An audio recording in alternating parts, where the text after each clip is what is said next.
Bienvenidos a todos los conectados esta tarde. Soy la licenciada Natalia Carruego Matamoros, directora de Interoncology. En nombre de todo el equipo le damos una cordial bienvenida a este seminario virtual.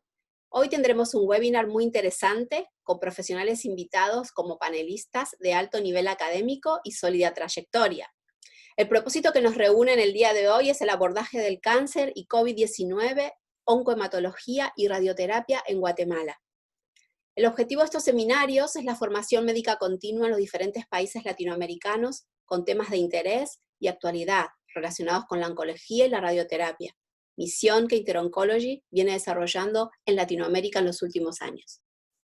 Paso a contarles que en el día de hoy tendremos la participación de 6 panelistas. Ellos son los doctores Rafael Lengua, Álvaro Forno, Óscar Avendaño, Ágata Reyes, Noé Castro y Luis Miguel Cetina.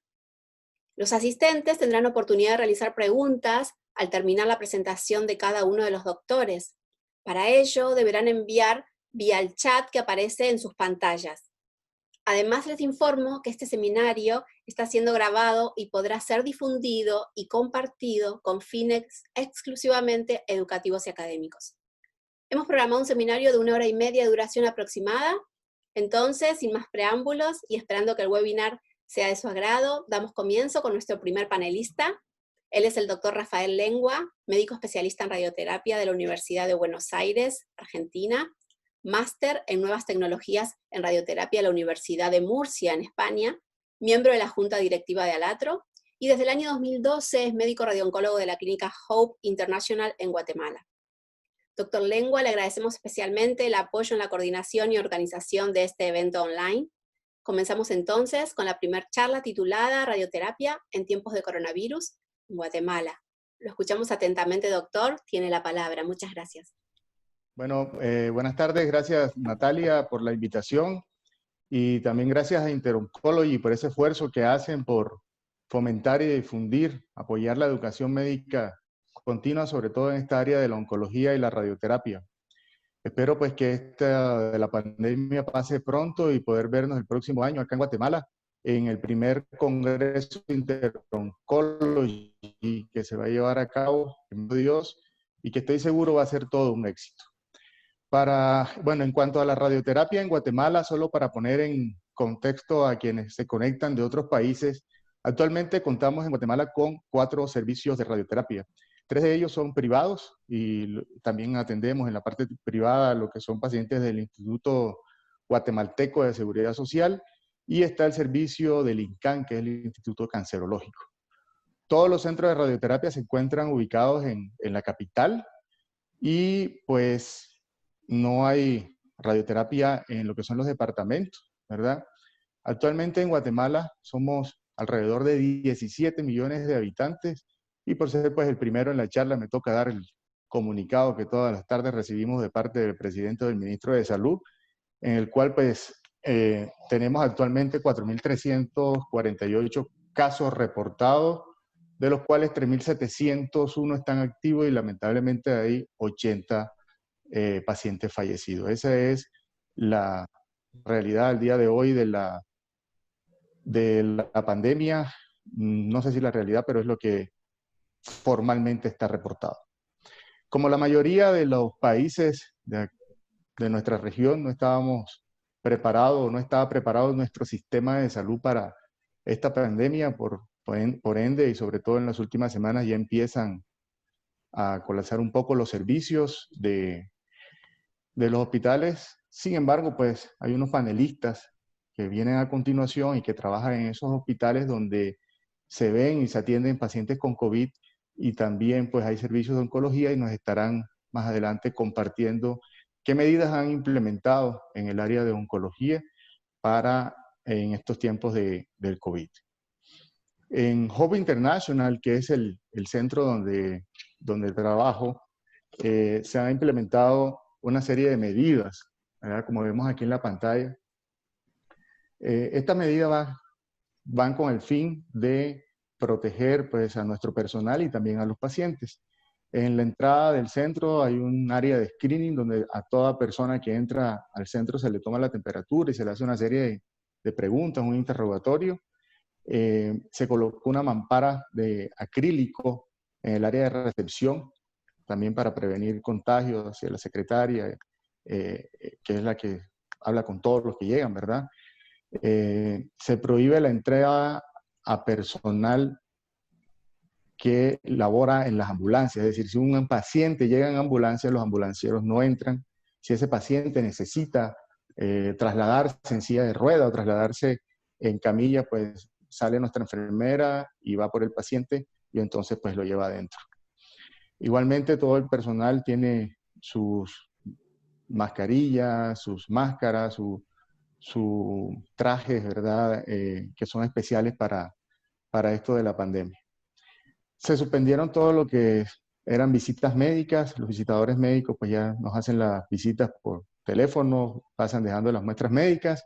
Se suspendieron los seguimientos. Nosotros acostumbrábamos a los 15 días de haber terminado el paciente a hacer un seguimiento estricto de efectos secundarios y algunos pacientes se veían a los 3 meses. Esos se suspendieron, se ven a menos que sea estrictamente necesario. Los pacientes entran preferiblemente solos, sus acompañantes se quedan en el estacionamiento y solo si es estrictamente necesario, pues se deja entrar un acompañante siempre con mascarilla obligatoria, se le aplica en la entrada el gel y todo esto y se manda al baño a lavar las manos. Eso en cuanto a lo que son medidas de higiene, seguridad, ¿verdad? Eh, Ahora, en cuanto a los tratamientos, nosotros continuamos con todos los tratamientos que teníamos en curso. O sea, no se suspendió ningún paciente y actualmente seguimos trabajando casi que normalmente, excepto por el horario que sí se empieza mucho más temprano porque tenemos ciertas limitantes ya en la tarde.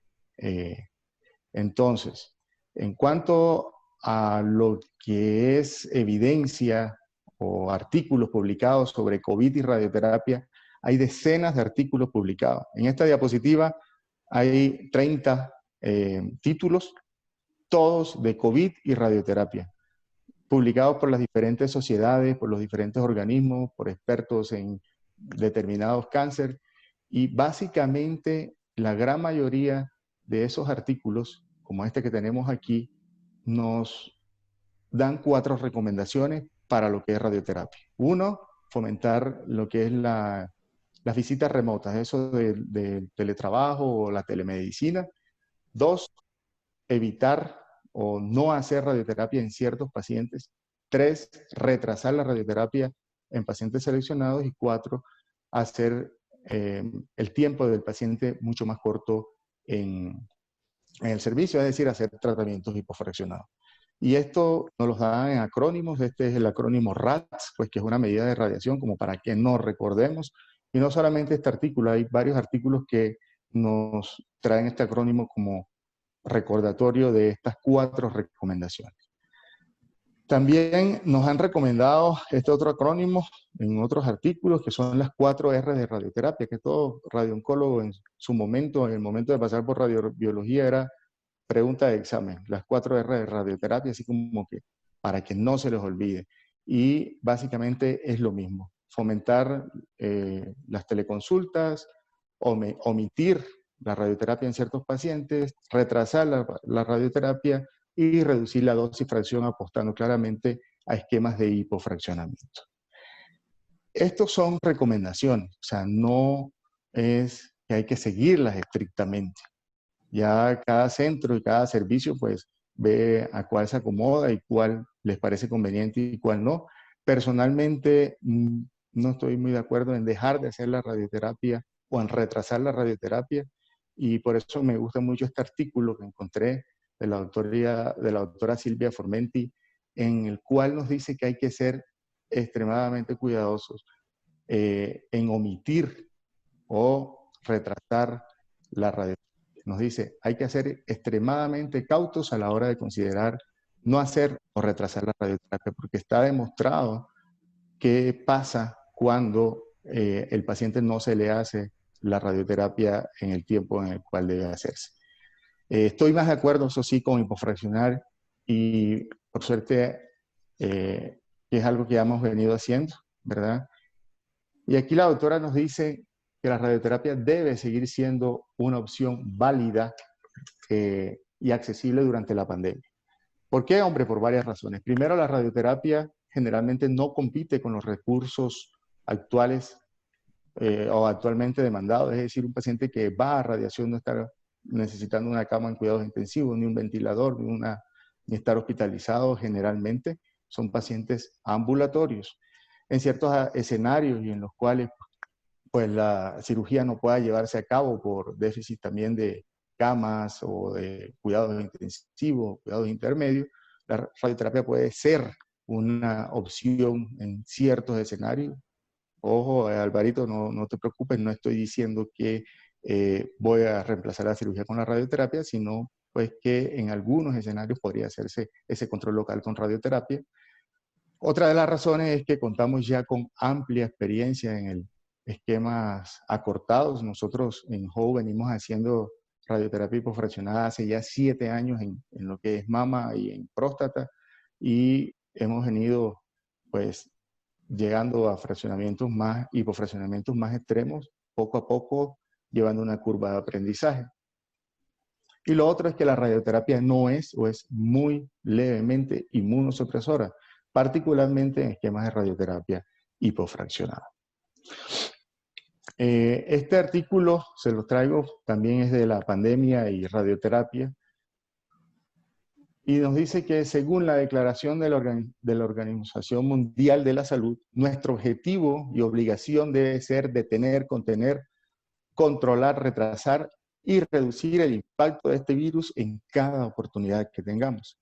Y en nuestros roles como profesionales de la salud, nuestros roles como radiooncólogos, esto se traduce en minimizar la exposición de nuestros pacientes al COVID, sin comprometer el resultado oncológico. ¿Y cómo nosotros minimizamos esta exposición? Pues obviamente haciendo tratamientos hipofraccionados. Que el paciente llegue en menos días a recibir su tratamiento, pero que se haga un buen tratamiento y con evidencia y con buena tecnología para tener esa precisión que se necesita en estos casos.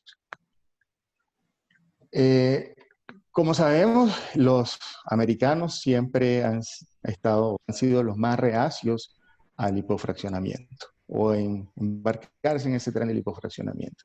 Y me llamó mucho la atención esta editorial de la revista Roja, que justamente es la revista de la Asociación Americana de Radioterapia, en el cual nos dice que cuanto más tiempo pasan los pacientes en los hospitales y entornos públicos, es más probable que se infecten o propaguen la enfermedad. Entonces, nos recomiendan implementar esquemas hipofraccionados, sobre todo en las patologías más comunes, como son mama, próstata, recto y metástasis, brindando siempre atención de alta calidad, y nos dice que probablemente es hora de considerar que menos es mejor. Esto yéndonos siempre a lo que es el hipofraccionamiento. Entonces, ¿qué estamos haciendo nosotros, por ejemplo, en cáncer de mama, que es de las patologías más comunes y las patologías que más se nos presentan? ¿Qué estamos haciendo en cáncer de mama? Pues en cáncer de mama seguimos con los fraccionamientos de 15 días que ya veníamos haciendo ya hace muchos años. Nos basamos en el STAR-B, fue el primer estudio, ¿verdad?, en el cual nos basamos.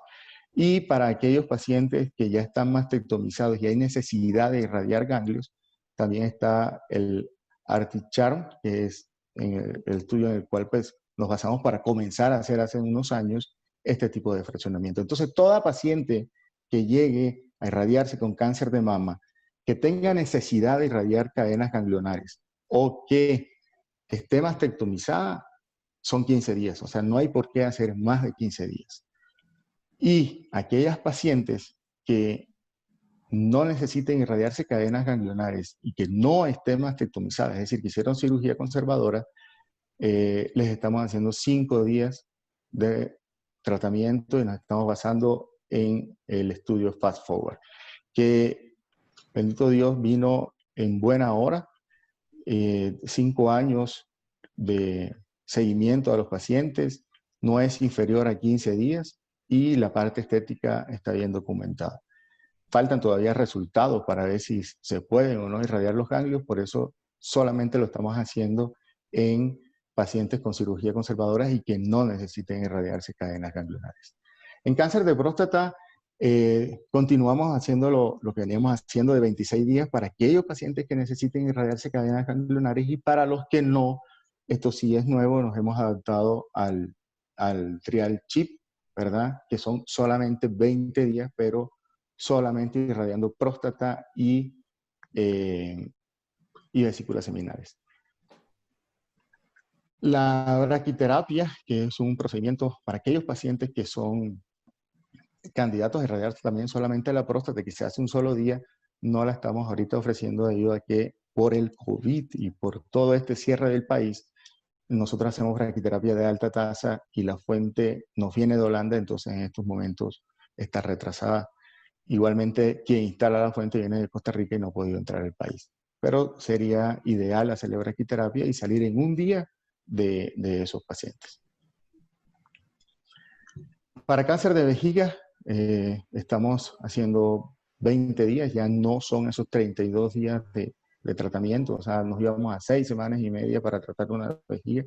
Actualmente se están haciendo solamente 20 días, ya hemos hecho varios pacientes y la verdad que lo han tolerado bastante bien.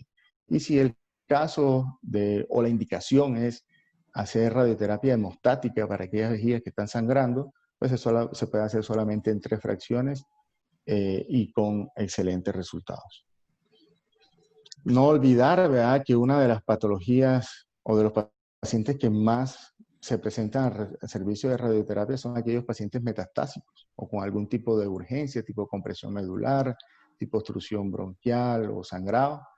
Y también hay muchas publicaciones y bastante evidencia de hipofraccionamiento en este tipo de pacientes. Incluso, pues obviamente hay que seleccionarlos, pero hay metástasis óseas que uno puede sacar el paciente en una sola fracción. Anteriormente eran mínimo 10, a veces 12, 15. Ahora, o sea, una fracción, 5 fracciones, 3 fracciones.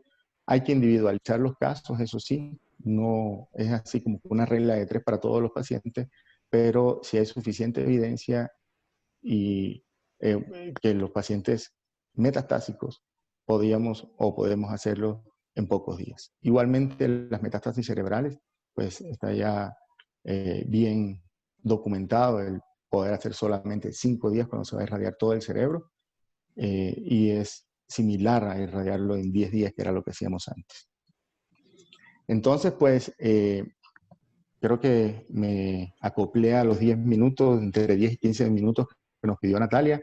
Básicamente, y como resumen, pues nosotros seguimos haciendo el tratamiento de radioterapia, no estamos retrasando tratamientos. Lo que sí estamos es tratando de hipofraccionar lo que más podemos, siempre basado en evidencia y ciñéndonos a las restricciones de dosis de los órganos de riesgo que están en esos artículos, ¿verdad?, que están en esos trabajos.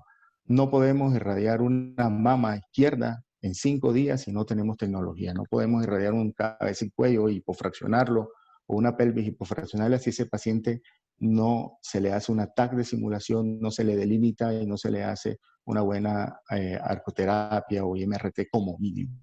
Entonces, son pacientes que se pueden hipofraccionar siempre y cuando se tenga la tecnología, siempre y cuando ya se venga con esa curva de aprendizaje. Tampoco podemos pasar de tratar una mama en 33 días y que esa es nuestra costumbre, y con un equipo que por ahí no cumple los requisitos, a tratarla en 5 días. Y lo otro, pues, es hora de estar más unidos y apoyarnos todos para, primero Dios, salir adelante con esta pandemia. Cualquier pregunta, pues, con mucho gusto. Muchas gracias. A continuación, escucharemos al doctor Álvaro Forno, subespecialista en cirugía oncológica, Universidad Guadalajara, Jalisco, en México, Hospital Civil de Guadalajara e Instituto de Cancerología de Jalisco. Es miembro de la Asociación de Cirujanos de Guatemala, jefe de servicio del Hospital de Cancerología del INCAN de Guatemala y en la práctica privada en Avanti Cancer Center. Abordará la charla sobre cirugía oncológica en Guatemala en tiempos de COVID-19. Tiene la palabra, doctor, bienvenido, muchas gracias. Muchas gracias, Natalia, por la invitación. Muy buenas tardes. A mí me corresponde más que todo poder hacer énfasis en cómo se está dando el tratamiento quirúrgico del cáncer en Guatemala, más que todo enfocado a lo institucional, aunque pues también hay unas cosas que se comparten con la práctica privada. Vamos a hablar un poquitito primero de lo que es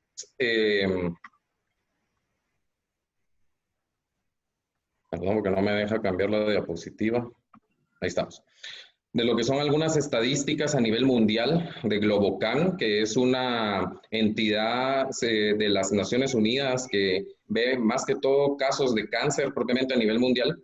Y se tienen los últimos datos más recientes son del 2018, en los que vemos que para Guatemala la incidencia de cáncer es de aproximadamente 127 pacientes por cada 100,000 habitantes. En cuanto a la mortalidad por cáncer, tenemos que para Guatemala en el 2018, según Globocan, tenemos 72 pacientes por cada 100,000 habitantes. Y estos son una comparación propiamente de lo que son los casos que registra Globocan comparados contra los que tenemos en el registro propio del INCAN, en los que vemos, como ven en la gráfica de la izquierda, que los cánceres más frecuentes y en cuanto a mortalidad también más frecuentes son en el sexo masculino el de próstata y en el sexo femenino el de mama y cérvix. Y como vemos en la gráfica de la derecha, vemos que de igual manera los cánceres ya documentados a nivel local en nuestra institución también es el cáncer de cérvix y mama, y en hombres los de órganos digestivos, entiéndase más que todo gástrico y de colon, y el de próstata. Ahora estos ya son casos propiamente de los datos registrados de la liga, ¿verdad? Del hospital, en los que se tiene que aproximadamente se tienen 3.500 casos nuevos que se detectan cada año, con 80,000 pacientes atendidos por año y un total de 121 camas. Ahora, vamos a hablar un poquitito ya de los datos propios del INCAN, en los que vemos, este es el registro del 2016, que son los últimos que se tienen publicados, en los que vemos que la edad más frecuente para nuestros pacientes en cuanto a alguna presencia de cáncer es en el sexo masculino es 55 años en adelante, en el sexo femenino de 40 años en adelante.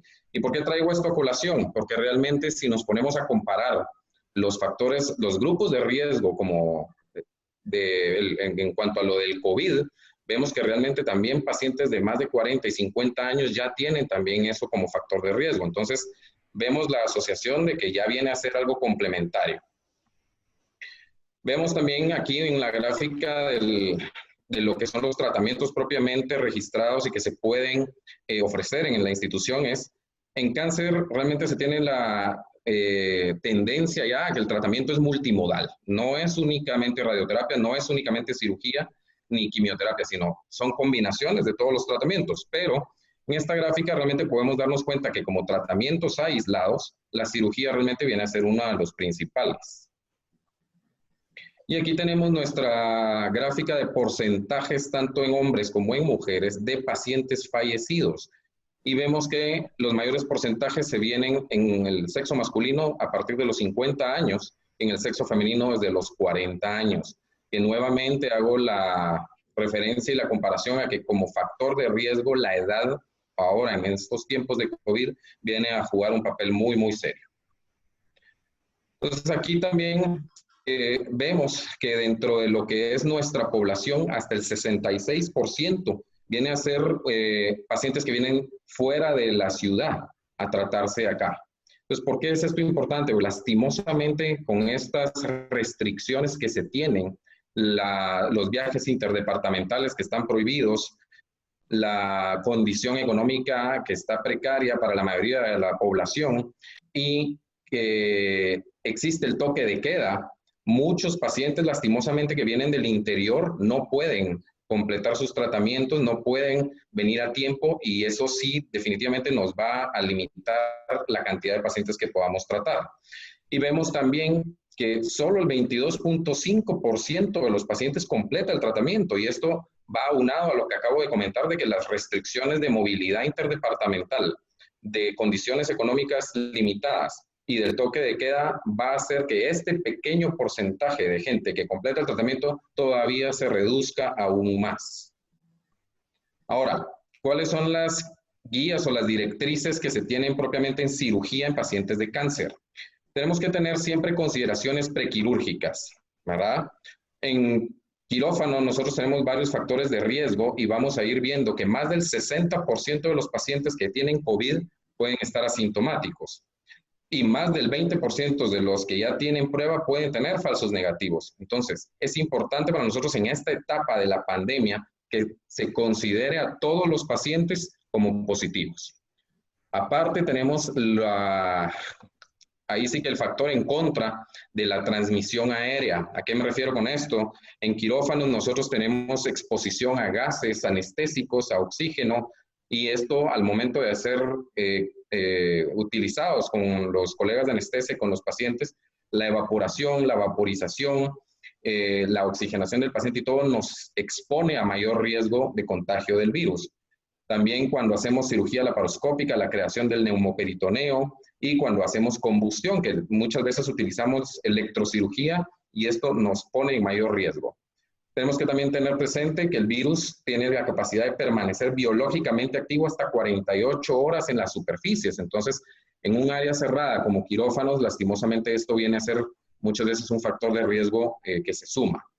Y se tiene también, según la bibliografía que aparece ahí, que es del New England Journal of Medicine y del Journal del American College of Surgeons, que pacientes que tienen infección por COVID-19 han sido evidenciados como que en sus secreciones corporales puede haber presencia del virus. Entonces, nosotros lastimosamente tenemos mucho contacto con esputo, con saliva, con bilis, orina, heces, y pues todo esto nos expone aún más a poder contagiarnos. Pues existen unas tablas que nos permiten clasificar qué paciente realmente debemos considerar para cirugía en estos tiempos. Está la escala del Royal College of Surgeons de Inglaterra, donde nos pone a los grupos en prioridad 1, 2 y 3. El 1 es A y B. En el 1A es donde se ven a los pacientes que son realmente indispensables operarlos porque está en riesgo su vida, los que se tienen que tratar en menos de 24 horas. Los 1B, los que la cirugía tiene que ser realizada antes de 72 horas por condiciones como una obstrucción, sangrados, infecciones locales severas, o que exista compromiso vascular por algún tumor o progresión de la enfermedad. Los del grupo 2, que es cirugía prácticamente electiva, que se puede diferir hasta prácticamente un mes. Y pues si la cirugía se difiere, que se pueden tratar temporalmente con técnicas menos invasivas como radiología intervencionista o estudios o procedimientos endoscópicos. Y el grupo 3, que realmente son los casos que son de cirugía electiva, y estos pueden ser diferidos hasta 3 meses sin que realmente vamos a tener ningún compromiso en la vida del paciente. Y está también, según este artículo, la clasificación que nos da la ESMO. La ESMO es la European Society of Medical Oncology, la Sociedad Europea de Oncología Clínica. Y nos pone también niveles de 1, 2 y 3, es prioridad alta, media y baja, con criterios muy similares a los previos, en los que la cirugía urgente es para los de la prioridad alta, que el paciente está inestable y necesita el tratamiento, si no puede peligrar su vida. Los de nivel medio, que realmente no se debe retrasar más de 1 mes y medio, y los de prioridad baja, que son los que pueden retrasarse hasta 3 meses sin que haya complicaciones. ¿Qué recomendaciones nos dan? Y aquí viene a ser un grupo de expertos de la Asociación Española de Cirujanos, del British Journal of Surgery y del Journal de la Sociedad de Anestesia de Canadá, donde nos explican que durante la cirugía la prioridad es evitar la infección. Entonces se debe tratar de ingresar a quirófano la cantidad de medicamentos y equipo necesario y no tener que estar durante la cirugía saliendo y yendo a traer otras cosas, que es muy frecuente que pase en nuestras condiciones de quirófanos. También minimizar la cantidad de personas que ingresen al quirófano, utilización de cajas de aerosol por parte de los colegas anestésicos, que ya vamos a ver ahorita unas fotos, y que idealmente la cirugía sea realizada por personal capacitado, no médicos en formación como en las residencias, porque esto nos va a evitar que se retrasen las cirugías, que se minimicen tiempos. ¿Y qué recomendaciones posteriores a la cirugía? Que los pacientes que se deban de recuperar se recuperen en quirófano y no en salas de recuperación donde puedan estar en contacto con otros pacientes y esto haga que sea más fácil la transmisión del virus. A menos que el paciente tenga que pasar a intensivo, que pues, definitivamente en ese caso tendrán que pasar directo a intensivo. También nos recomiendan que se haga una desinfección completa de los quirófanos y de todo su contenido con soluciones desinfectantes y que se deje un periodo no menor de 1 hora para que se pueda hacer un adecuado aseo, una adecuada sanitización y desinfección del quirófano. Y las recomendaciones de la Sociedad Europea de Oncología, pues siempre nos instan a que se discuta en un comité multidisciplinario sobre si realmente el paciente es candidato o no a cirugía en estos tiempos, explicándole al paciente y teniendo su consentimiento de los riesgos y beneficios. En etapas tempranas, si se puede hacer la técnica de wait and see o watch and wait, que es, si realmente no es una urgencia, valorar si el beneficio pues, se puede dar teniendo un tiempo de diferimiento o no. Si están recibiendo tratamientos intravenosos, pues entonces tratar de pasarlos a terapias orales, de ser posible, y priorizar los tratamientos en los pacientes que sean de alto riesgo, ¿sí? Reducir las visitas hospitalarias y en los pacientes que tienen terapias orales, dar seguimiento, no necesariamente hospitalariamente, sino vía virtual. Y en los pacientes oncológicos que tienen fiebre, idealmente ser evaluados en instalaciones por fuera del hospital, no donde hayan áreas de concentración alta de pacientes, como los encamamientos, las consultas externas, y siempre considerar la posibilidad de que el paciente pueda estar infectado por COVID. Ahora, ¿qué hemos hecho nosotros directamente en el hospital? Primero que nada, siempre el paciente es analizado en comité multidisciplinario y es donde se valora si realmente es candidato o no a cirugía por estas condiciones que se han discutido ya.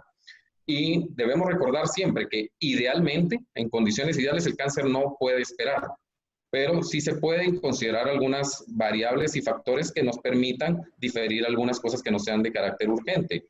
Y esos factores son factores del paciente, como su edad, si tiene enfermedades previas o no, crónicas, las condiciones que tiene el paciente generales, el estado nutricional, el lugar de donde viene, por lo que acabamos de comentar de la limitante de la movilidad interdepartamental, y los factores del cáncer propiamente, como el sitio en el que lo tenga localizado, el órgano afectado, el estadio clínico, el tipo de cáncer y qué tratamiento va a recibir. Ahora, ¿qué se ha hecho de cambios en el hospital? Primero que nada, hemos tenido acercamientos con un infectólogo, el cual nos ha hecho sugerencias de manejo, de atención y de cuidados que se tienen en el hospital. Se ha creado un protocolo para atención de los pacientes y al ingresar al hospital se le toma la temperatura a cualquier persona que ingrese, sea administrativo, paciente, personal médico o paramédico. Se investiga sobre síntomas relacionados a COVID y si ha tenido nexo con pacientes positivos. Se ha utilizado alcohol en gel siempre. Se hace la desinfección del calzado de toda la persona que ingrese al hospital. Se ha puesto como obligatorio el uso de la mascarilla y se mantiene distanciamiento en todas las áreas del hospital. Y a la vez se ha designado un área que está fuera de las salas para poder manejar a pacientes que pudieran tener sospecha y, si es así, redireccionarlos a hospitales del Ministerio de Salud. Ahora, en quirófano propiamente, que es lo que me corresponde más que todo hablar a mí, siempre en el abordaje diagnóstico hemos tenido pacientes que se tienen que ingresar con radiografía de tórax, no solo por las condiciones del cáncer que nos permite evaluar si existen metástasis pulmonares o no, sino porque pudieran presentar hallazgos sugestivos de infección por COVID. Lastimosamente, nosotros todavía no tenemos protocolizado, porque está aún en trámite, el que se pueda hacer la prueba por parte del hospital, pero ya se está gestionando y estamos en espera de que nos confirmen de parte del ministerio. Ahora, ¿qué cuidados prequirúrgicos tenemos ya establecidos nosotros en el hospital? Se minimiza el uso de los aires acondicionados, se utiliza equipo estéril descartable cuando se puede, lastimosamente como en cualquiera de nuestros hospitales públicos y del sistema, esto no se puede tener todo el tiempo. Pero sí la utilización de gorro quirúrgico, de mascarillas N95 y encima la mascarilla quirúrgica, lentes, caretas o mascarillas con visor, que todas estas son recomendaciones que nos hacen el British Medical Journal, el American College of Surgeons y la FDA. Ahora, durante la cirugía, y aquí es lo que les comentaba hace unos momentos, este es el uso de las cajas de aislamiento para intubación, porque con esto se disminuye la aerolización de los gases anestésicos y el riesgo para los colegas de anestesia. Se hace intubaciones por videolaringoscopía para disminuir la exposición, ¿verdad? Se utilizan sistemas cerrados de ventilación y filtros, se disminuye el uso de la presión positiva, se utilizan sistemas de aspiración continua, más que todo cuando se hace cirugía laparoscópica, y se disminuyen también los usos el tiempo de uso del electrocauterio. Y como ya habíamos comentado, los tiempos quirúrgicos. ¿Y qué cambios hemos tenido después de la cirugía? la extubación del paciente protegida, se hace todo el retiro del material descartable en contenedores biodegradables, lavado de manos y equipo, y se hace también lavado del equipo no descartable con agua y jabón y alcohol. Se continúa el uso de mascarillas y ya en las salas de encamamiento se mantienen los distanciamientos sugeridos y siempre la vigilancia por cualquier síntoma de sospecha. Ahora aquí es solo para que vean unas gráficas, más que todo una tabla de datos donde se ve cómo realmente nos ha afectado en la cantidad de cirugías realizadas en pacientes oncológicos. Como podemos ver ahí, se hace la comparación del año pasado con este año y vemos que en enero realmente pues, no hubo una diferencia mayor, en febrero tampoco, en marzo ya empieza, que es cuando nuestro sistema se pone en alerta por la introducción del virus a nuestro país. Sin embargo, si se dan cuenta en esta diapositiva, vemos que para abril y mayo ha disminuido más del 50% la cantidad de cirugías que se realizan. Y esto, pues como comenté al inicio, tiene que ver mucho primero por las condiciones del paciente, de movilidad interdepartamental y de factor económico que viene a jugar un papel muy, muy importante en este tiempo. ¿Qué conclusiones tenemos? Y con esto finalizo, que debemos analizar e individualizar cada caso. Debemos definir qué pacientes son no diferibles porque se puede comprometer su vida y se puede comprometer el resultado de su condición si no se hace la cirugía. Reprogramar las cirugías que no son urgentes o que son por enfermedad neoplásica pero benigna. Y se debe continuar con el mantenimiento de los protocolos que están basados en guías internacionales para el manejo del paciente. Y siempre velar por y priorizar la seguridad tanto del paciente como de nosotros como personal médico y paramédico que atendemos en este tiempo de infección. Muchas gracias. Muchas gracias, doctor Álvaro. Si nos permite, vamos a realizarle 2 preguntas que llegan desde los espectadores. Aprovecho para dejarles saber que nos están siguiendo de Bolivia, de Uruguay, de Argentina, de Chile, de Honduras, de Costa Rica, de Colombia. Son las personas que nos están viendo. Entonces, una de las preguntas, doctor, dice, ¿qué medidas en especial están implementando en la cirugía laparoscópica? En la cirugía laparoscópica lo que se busca es minimizar la exposición de los gases que se utilizan para la creación del neumoperitoneo. Lastimosamente no se cuenta porque hay trócares especiales ya que tienen sistemas de filtro especializados y de válvulas que nos disminuyen la fuga de gas. Pero pues, lastimosamente en nuestra institución el paciente tiene que pagar prácticamente por la mayoría de los insumos que se utilizan. Entonces, realmente estos equipos sí se vienen a limitar mucho en la accesibilidad.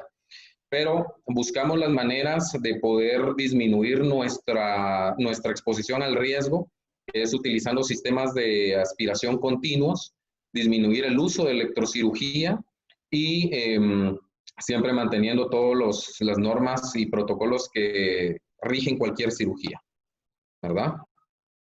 La siguiente pregunta, doctor, dice, ¿están prefiriendo cirugía abierta sobre la laparoscópica?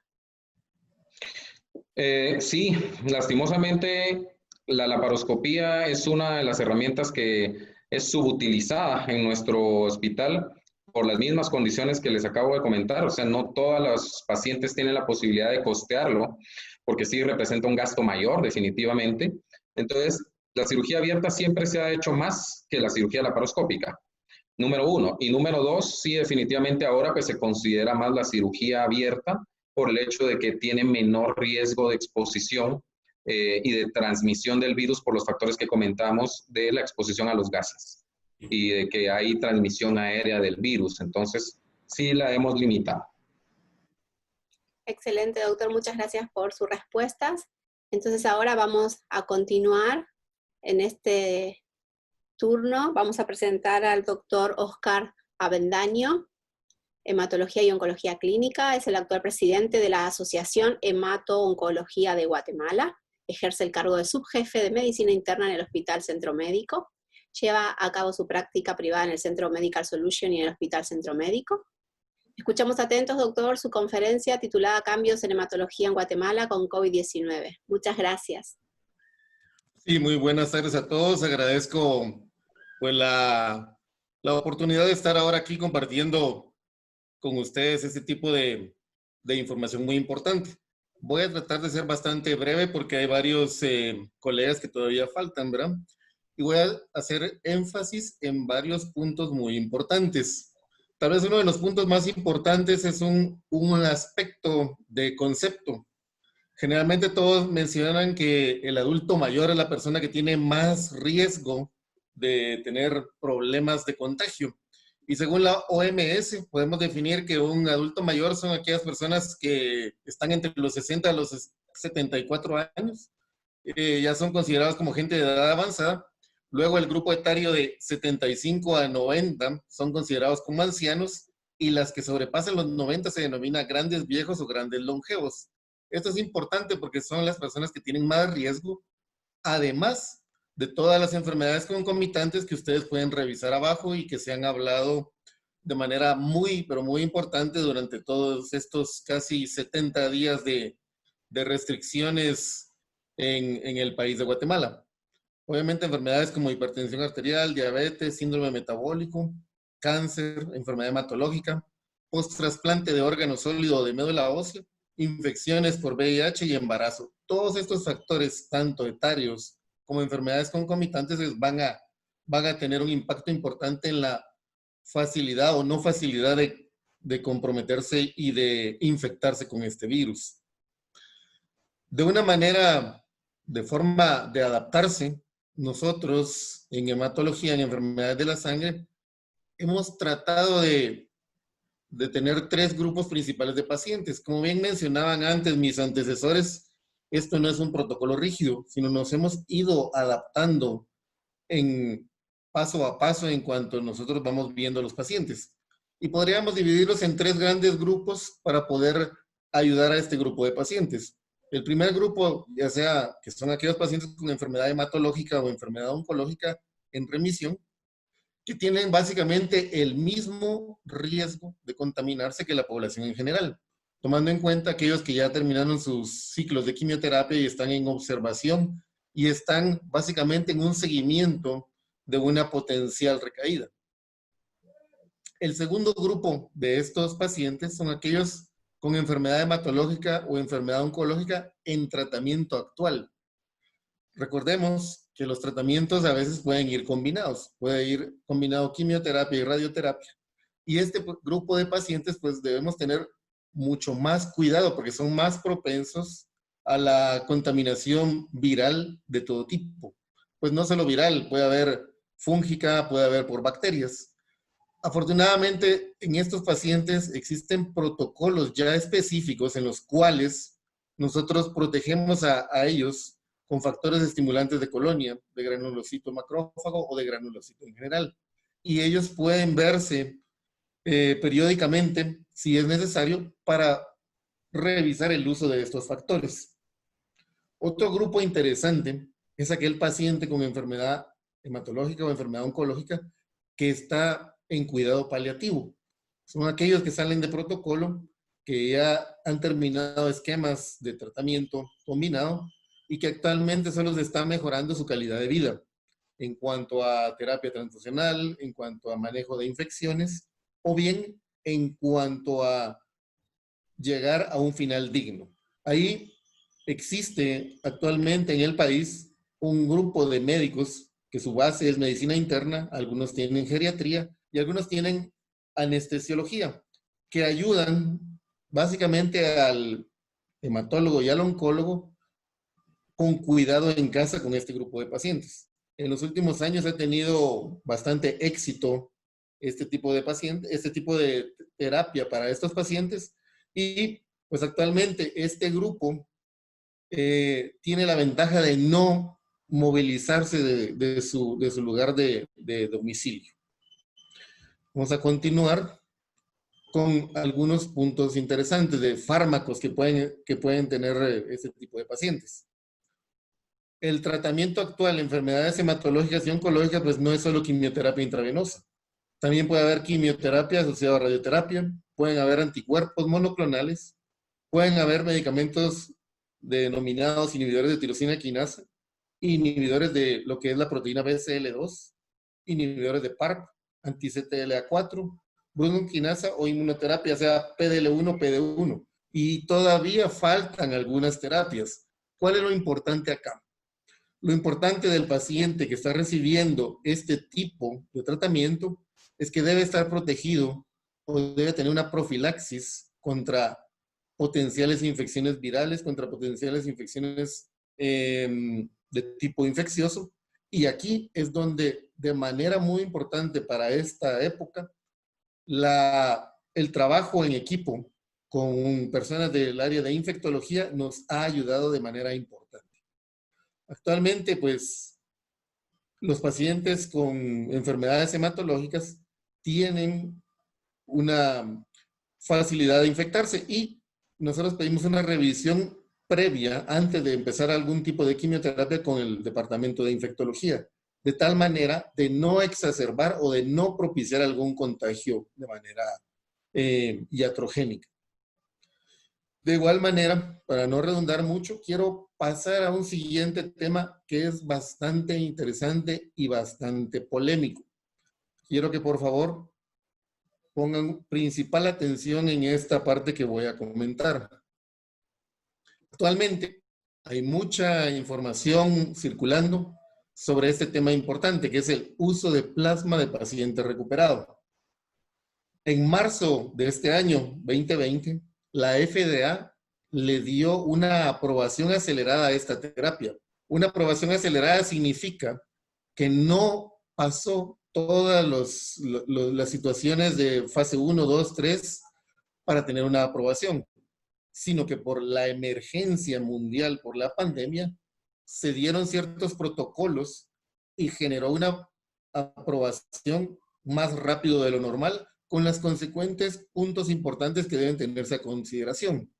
Un punto importante es que el paciente que ya esté recuperado debe tener una cuantificación importante de anticuerpos séricos de manera IgG. Actualmente, los protocolos de enfermedades infecciosas nos determinan que una infección aguda es determinada por la inmunoglobulina M y que la inmunoglobulina de memoria inmunológica o de recuperación es la inmunoglobulina G. Basado en este principio básico, entonces se titulan los anticuerpos séricos del paciente ya recuperado, que potencialmente pueden ayudar a dar una inmunización sérica al paciente que lo va a recibir. Obviamente, ¿cómo sería la mejor manera y cómo la FDA propició o rigió los protocolos? Existe un procedimiento mediante una máquina que se llama máquina de aféresis y al paciente recuperado, que potencialmente es un donador, se debe revisar si es candidato para un recambio plasmático o plasmaféresis. Significa acceder a su sistema venoso, devolverle las células que no van a ser relacionadas con plasma, es decir, extraer el plasma, regresar glóbulos rojos, glóbulos blancos y plaquetas, y de esta manera nos aseguramos que es un plasma libre de glóbulos rojos. Caso contrario, hay algunos protocolos de manera empírica que lo hacen con una donación normal de sangre. Y ahí depende de la máquina de centrifugación que nos permita una cantidad adecuada de plasma. Por lo tanto, el procedimiento de elección para extraer el plasma al donante es plasmaféresis y no donación convencional. De igual manera, quiero puntualizar que los criterios internacionales de donantes de hemoderivados también se aplican a esto. No puede ser cualquier donante. ¿Por qué? Se aplican los mismos criterios con la extrema rigidez de un donante de sangre convencional. Eso significa que si es un donante que ya se recuperó de la enfermedad, pero tiene más de tiene alguna comorbilidad, como por ejemplo hipertensión, diabetes, y está tomando medicamentos, no se considera el donante apropiado, aunque tenga en el plasma pues la IgG cuantificada. Es decir, el donante importante es aquel que cumple los criterios internacionales de donación tanto para la Organización Mundial de la Salud, para la Asociación Americana de Bancos de Sangre y para la Cruz Roja. También el potencial donante es aquel que tenga criterios de serología negativa, es decir, aquel paciente que tenga VIH, hepatitis B, hepatitis C y toda la carga de serología infecciosa que pueda ser transmitida por una transfusión sanguínea. Es decir, si todo este donante cumple los criterios internacionales de ser donante, los criterios de serología, puede ser candidato a ser partícipe de una plasmaféresis o recambio plasmático. El plasma recuperado de esta persona tiene que también tener los criterios transfusionales usuales de la Asociación Americana de Bancos de Sangre, de la Cruz Roja y de la OMS. Eso significa que son las mismas reglas de transfundirle plasma de un paciente a otro. Eso significa grupo ABO, RH e incluso revisión de anticuerpos irregulares si es necesario. Una vez revisado todos y cada uno de estos temas, debemos estar muy claros que los protocolos deben ser registrados en el Ministerio de Salud o en la entidad reguladora del país. Y además, esta terapia de aprobación acelerada con la FDA está exclusivamente dirigida a aquellas personas que tienen enfermedad grave, aquellas personas que están en unidades de cuidado intensivo y aquellas personas que tienen criterios importantes de coagulación intravascular diseminada y es parte de una comorbilidad de ser una situación grave de COVID-19.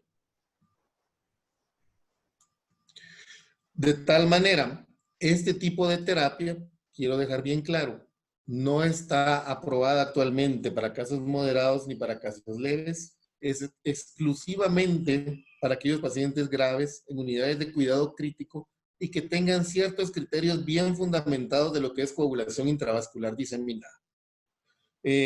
Con este tema interesante, termino lo que es la disertación de lo que corresponde a enfermedades hematológicas y quiero tener un punto muy importante. Para el paciente es sumamente vital el contacto con el médico, el contacto ya sea de manera telefónica, el contacto virtual y tratar de evitar de mover a los pacientes que no necesitan una terapia inminente o terapia de emergencia. Pues con esto concluyo la parte que corresponde a enfermedades hematológicas y la forma de modificación de estos criterios en esta época de pandemia. Muchísimas gracias, doctor Oscar Avendaño. Interesante su ponencia. Vamos a continuar entonces ahora con este seminario educativo. Es el turno de la doctora Ágata Reyes, médico internista de la Universidad San Carlos de Guatemala, oncólogo médico, Universidad de Guadalajara, Jalisco, Hospital Civil de Guadalajara, alta especialidad en cáncer de mama, Hospital Clínico de Valencia en España. La doctora es investigadora clínica y miembro activo de varias sociedades científicas internacionales y de la Asociación Guatemalteca de Hematooncología. Actualmente oncólogo médico del Hospital Roosevelt y clínica privada. La escuchamos, doctora, muchas gracias. Buenas tardes, muchas gracias Natalia por la presentación. Para mí es un honor compartir este espacio con especialistas tan valiosos de nuestro país. Bueno, vamos a hablar un poquito de lo que es SARS-CoV Guatemala, Hospital Roosevelt. Bueno, estos son los puntos que voy a tocar durante la plática. Como introducción tenemos que tener claro que es una enfermedad o un problema que no solo ha afectado a nuestro país, sino que ha tenido un impacto a nivel internacional. Por lo que la Organización Mundial de la Salud el 13 de marzo lo ha declarado una pandemia. Una pandemia que vino a cambiarnos el estilo de vida a todos y que vino a ser un reto para todos los que estamos en el sistema de salud.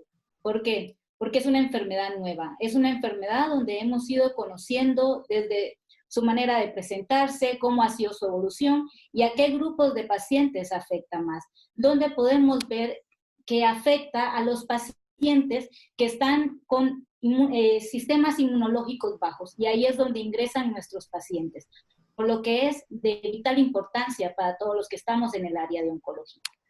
Pero bueno, el impacto en las últimas semanas ha sido grande en nuestro país, donde podemos evidenciar que ha habido un aumento de casos a 4.348 casos con 80 muertes, pero bueno, a nivel mundial más de 5 millones de pacientes afectados. Desde que esto inició, nos vino a causar múltiples dudas a todos los que estamos en oncología. La exposición que pueden tener nuestros pacientes a la infección, ¿qué tanto porcentaje es? Los tratamientos pueden predisponer a efectos más graves en nuestros pacientes y esto nos ha traído múltiples dudas. ¿Deben los pacientes exponerse? ¿Qué paciente es prioridad? ¿Es conveniente continuar con tratamientos? ¿Hay mayor riesgo en nuestros pacientes de COVID? ¿Podemos modificar los esquemas? Y así múltiples interrogantes que nos hemos tenido que plantear. Pero bueno, ¿qué hay en la evidencia científica? ¿Qué es lo que tenemos hasta el día de hoy para poder apoyar a estos pacientes? Este estudio que se realizó de enero a febrero es un estudio retrospectivo donde se incluyó 1.276 pacientes con COVID, de los cuales 28 tenían enfermedades oncológicas. Fue realizado en China con una prevalencia de 2.2 en estos pacientes. ¿Cuáles fueron las variables o cuáles fueron los grupos a estudio? Pues la mayoría fueron pacientes masculinos, predominaron las enfermedades oncológicas como cáncer de pulmón, cáncer de esófago, cáncer de mama. Podemos ver que 64% era en estadio 1, 2 y 3, incluyeron pacientes que habían recibido tratamiento tanto de quimioterapia, radioterapia, terapia target o inmunoterapia en los últimos 14 días, presentando los síntomas prioritarios como son fiebre, tos, fatiga, disnea y mialgia. ¿Qué nos presentó este estudio? Podemos ver que los pacientes que habían recibido tratamiento en los últimos 14 días tenían una probabilidad de enfermedad severa más grande que el otro grupo, con un hazard radio de 4.07 y valores estadísticamente significativos. Pero además de esto, podemos ver que los pacientes que ingresaron con lesiones de consolidación en la tomografía a su ingreso, también presentaban mayor probabilidad de eventos severos. Los eventos graves se dieron en más del 50% de los pacientes, ingresos a UCI en 21.4% y una tasa de mortalidad de 28.6, 10 veces mayor que la informada en todos los pacientes por COVID en China. Hicieron también este análisis que ya fue multicéntrico, un estudio con un peso estadístico mayor, 1.590 casos de COVID, 18 pacientes oncológicos, 1% de la población. El predominio de los pacientes eran cáncer de pulmón, quimioterapia y cirugía en el último mes, el 25%, y la edad media era de 65 años. ¿Qué nos presentó este estudio? Podemos ver cómo los pacientes que habían sido ingresados a áreas de UCI y que requerían una ventilación invasiva, que tenían el diagnóstico de cáncer, tenían mayor incidencia de eventos severos. Vemos en la curva de Kaplan-Meier de la PAR que también había mayor probabilidad de eventos severos en los pacientes con cáncer. Un tiempo medio para el evento severo de 13 días versus 43, con una P estadísticamente significativa y un desarrollo de riesgo significativo hazard radio de 3.56. En los antecedentes, la mayoría de pacientes con cáncer tenía el antecedente de tabaquismo, el 22%, y polimnia y consolidados o cambios en la tomografía también predominaban en nuestros pacientes oncológicos. Este estudio fue clave en decir que los pacientes que se sometieron a quimioterapia o cirugía en el último mes tuvieron mayor riesgo de eventos graves, 75 versus 43%.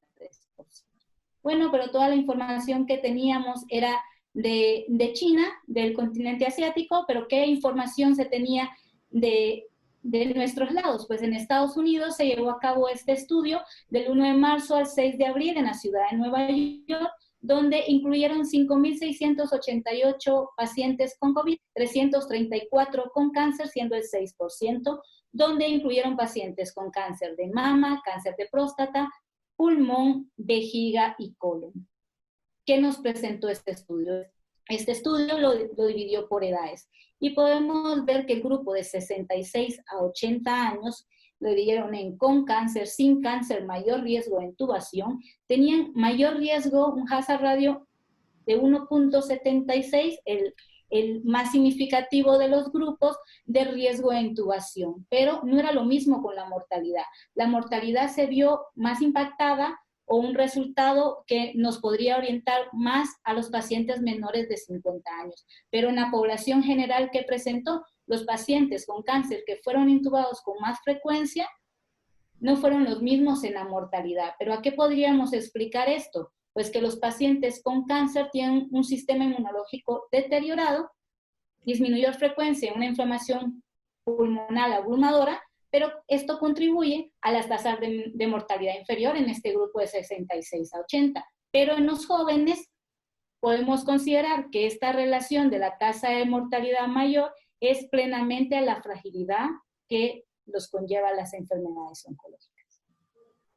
Consideraciones generales han habido muchas. Como nos mencionaban nuestros compañeros, muchas guías internacionales nos han presentado las diferentes pautas que podríamos utilizar con nuestros pacientes. En este estudio podemos ver los riesgos que teníamos de progresión con cada grupo de pacientes y cómo estos podíamos relacionarlos con el manejo que podíamos dar en los tratamientos. Lo dividirían en bajo riesgo, riesgo intermedio y riesgo alto. El bajo riesgo podemos esperar hasta más de 3 meses para continuar el tratamiento. Riesgo intermedio, 3 meses, y riesgo alto no podemos esperar. Y bueno, enfocada en el área de oncología médica, las terapias sistémicas, que es mi área, pues podemos ver que los pacientes con cáncer testicular, cáncer rectal, sarcomas de alto grado, cáncer de pulmón de células pequeñas y cáncer de cabeza y cuello, no podemos esperar para continuar con los tratamientos. ¿Qué nos dicen las guías europeas? Lo dividen muy fácil. Alto, mediano y baja, donde podemos ver que los altos es principal.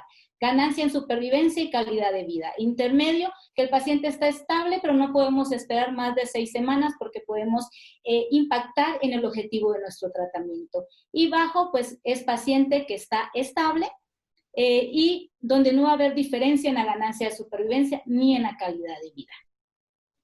Pero bueno, ESMO nos dice que los pacientes que más riesgo pueden tener de contraer el virus son los pacientes que han estado en tratamiento durante los últimos 3 meses, que reciben radioterapia extensa, que han tenido un trasplante de médula ósea o que presentan enfermedades hematológicas como lo es leucemia crónica, linfoma o mieloma. ¿A quiénes realizarles la prueba? Es una pregunta que hemos tenido desde el inicio nosotros. Tenemos que realizar a todos los pacientes o con quién hay que priorizar. Las guías europeas nos dicen que podemos priorizar cuando hay limitación, que es lo que está pasando en nuestro hospital, pues a los pacientes que tienen síntomas. Los pacientes que nosotros vemos sintomáticos, los mandamos inmediatamente a realizar la prueba, que sí se está realizando en nuestra institución. Las decisiones de tratamiento, ¿cómo las vamos a tomar? Pues se discuten una a una con los pacientes y con los familiares. Y principalmente dejar claro el riesgo y beneficio que conlleva el tener el tratamiento. ¿Qué otras pautas nos dan orientación al oncólogo médico de qué conductas tomar? Pues nos hace esta pauta importante, que es a los pacientes que están con tratamientos orales, podemos valorar tener conferencias o contactos telefónicos o por web. Los pacientes que están en tratamientos intravenosos, que podemos modificarlos a terapias orales, esa es una alternativa. Priorizar terapias adyuvantes, y en terapias paliativas debemos de determinar la línea de tratamiento en la que nos encontramos, ¿sí? Para ver realmente el beneficio que estamos aportando a nuestro paciente. Bueno, esta es otra forma de poderles explicar cómo vemos los pacientes de baja prioridad y cómo van subiendo hasta los pacientes de alta prioridad. Entre las bajas prioridad podemos tener a los pacientes con tratamientos paliativos que están en segunda, tercera línea en adelante, donde no hay realmente evidencia científica del beneficio que estamos aportando en ellos y donde podríamos nosotros considerar hacer una pausa o valorar si realmente podríamos modificar los tratamientos. Ahora bien, donde tenemos que tener prioridad son los pacientes hematológicos, los pacientes que tienen tratamiento con intención curativa, como lo es los pacientes que están en quimioradio, cabeza y cuello, cervix, o también en los pacientes que están en tratamiento neoadyuvante o adyuvante con un beneficio sustancial.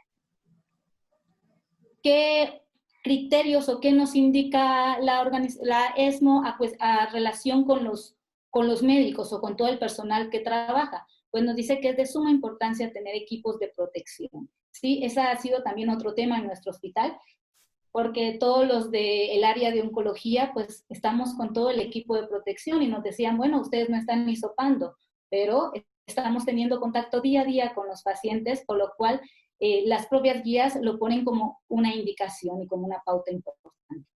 ¿Qué experiencia tenemos en el Hospital Roosevelt? Realmente ha sido un reto muy grande para todos nosotros, más en estas últimas 2 semanas, donde ha habido una incidencia muy alta de casos de coronavirus, pues no solo en nuestro hospital, sino en el país, lo cual desde el inicio nos ha hecho ponernos en una balanza y ver riesgos y beneficios que nosotros realmente otorgamos a nuestros pacientes. Pero bueno, no teníamos tiempo, estamos contra el tiempo, teniendo que tomar medidas inmediatas para ver realmente los beneficios que podíamos obtener, tanto en el paciente, en nuestro personal, pero también tenemos que pensar en toda la gente con la que nosotros podríamos tener relación afuera, nuestra familia o los familiares de los pacientes, y tenemos que tener cuidado en cada uno de estos grupos.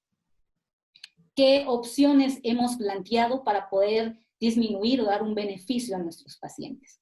¿Hemos reducido visitas? Sí.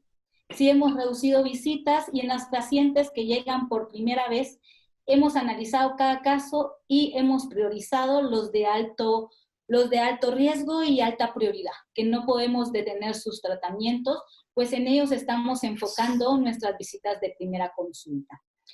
Los pacientes con menor riesgo, pues estamos programándolos para verlos esperamos unas pocas semanas. En los seguimientos, ¿qué estamos haciendo en los seguimientos? Las pacientes que estaban con terapia oral, nosotros damos los medicamentos mensual. Actualmente los estamos dando cada 2 meses y modificamos citas también de los pacientes que estaban en seguimiento. En cuestión de los esquemas, los tratamientos activos, ¿cuáles son lo que hemos hecho? ¿Cuál ha sido nuestro plan? Pacientes que estaban en tratamiento de quimioterapia semanal, los hemos modificado a trisemanales, y pacientes que estaban en tratamiento como lo son cabeza y cuello con PTF, el 5FU, lo hemos modificado a capecitabina. En relación a los estudios de imagen, ¿cuál ha sido nuestra conducta?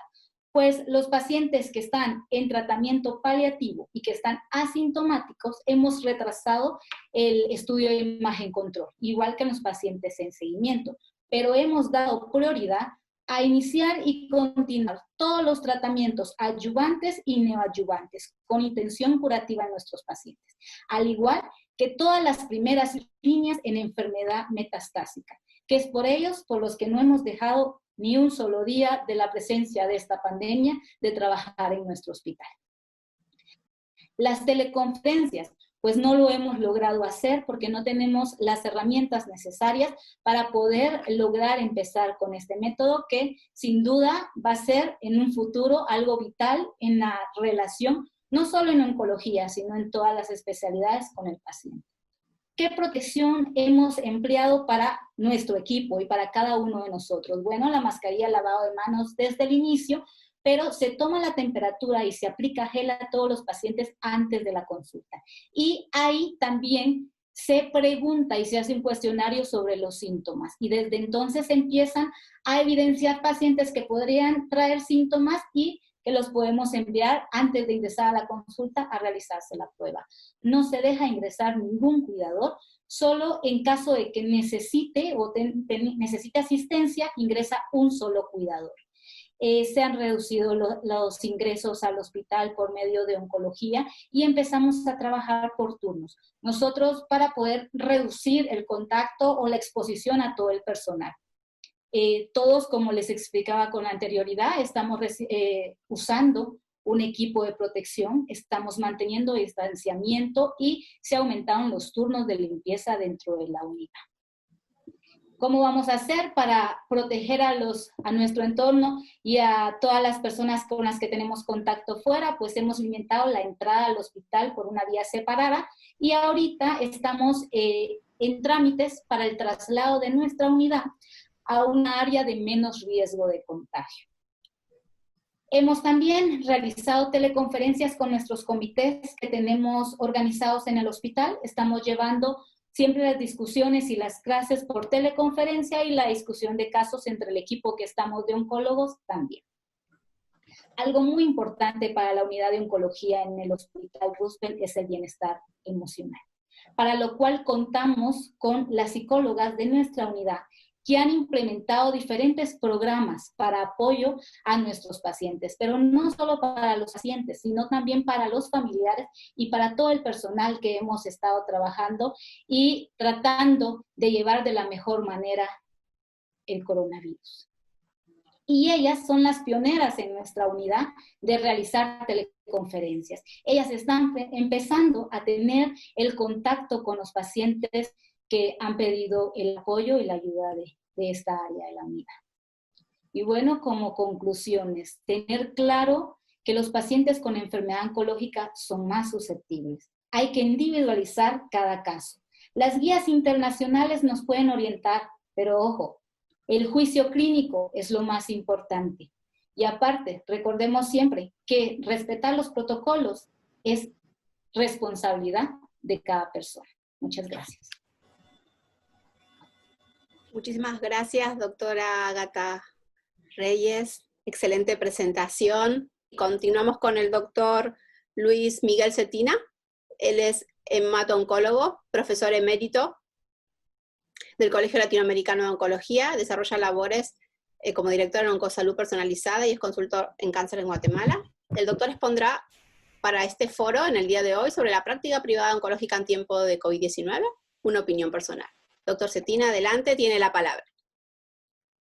No sé si me escuchan aquí. Sí. Perfecto, voy.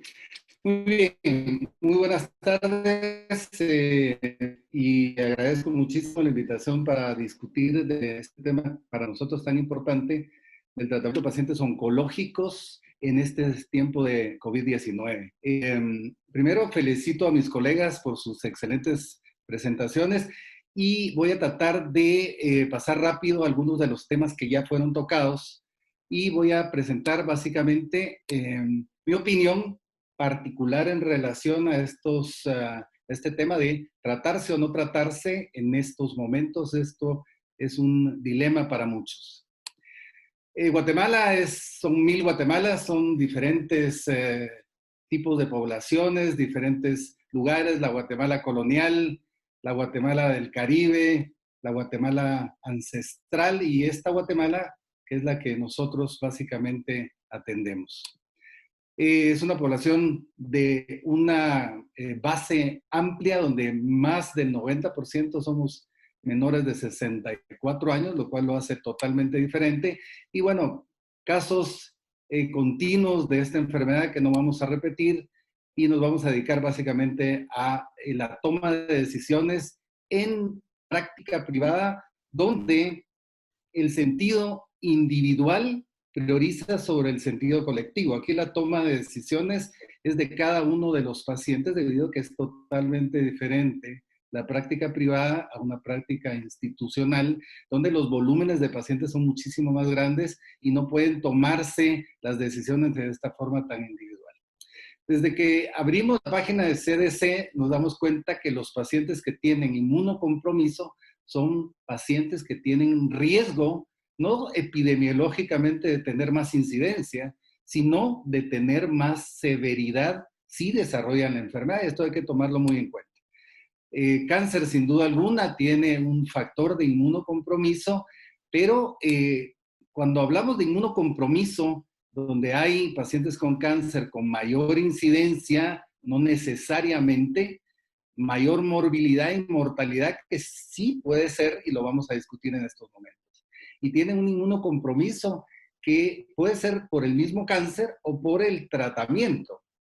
Y vamos a platicar de esto en estos momentos, porque ya desde este momento las dudas salen rápidamente. Cuando hablamos, decimos, bueno, es que el cáncer, los pacientes con cáncer tienen mayor riesgo de incidencia y de mortalidad, pero es que hablamos de 1000 tipos de cáncer diferente totalmente. No sabemos realmente cuál es el tipo de cáncer más afectado, cuál es la incidencia real. Si todos los pacientes con cáncer tienen inmunocompromiso, hablamos de un paciente con un carcinoma de piel o una melanoma, es totalmente diferente a un paciente con un mieloma múltiple, una leucemia linfocítica crónica, donde el inmunocompromiso es patente. Pero aquí quiero dejar de una vez anotado algo. El paciente con mieloma linfocítica crónica o algunas leucemias agudas tienen inmunocompromiso por la enfermedad. Y si no se trata la enfermedad, van a seguir con ese inmunocompromiso. Así que eso hay que tomarlo en cuenta, ¿verdad? Vamos a ver si la quimioterapia tiene más riesgo o no, y si hay otros factores que aumentan el riesgo, como la inmunoterapia o las terapias biológicas. Los primeros artículos que nos venían de China nos decían que los pacientes con cáncer tenían más incidencia, pero vemos que en este caso en particular de los primeros artículos de Wuhan, nos decían que los pacientes tenían más riesgo, pero en donde solamente el 1.13% de pacientes tuvieron enfermedad cuando tenían cáncer, estos pacientes tenían comorbilidades, eran mayores, tenían más tabaquismo, o sea, este artículo fue rápidamente cuestionado.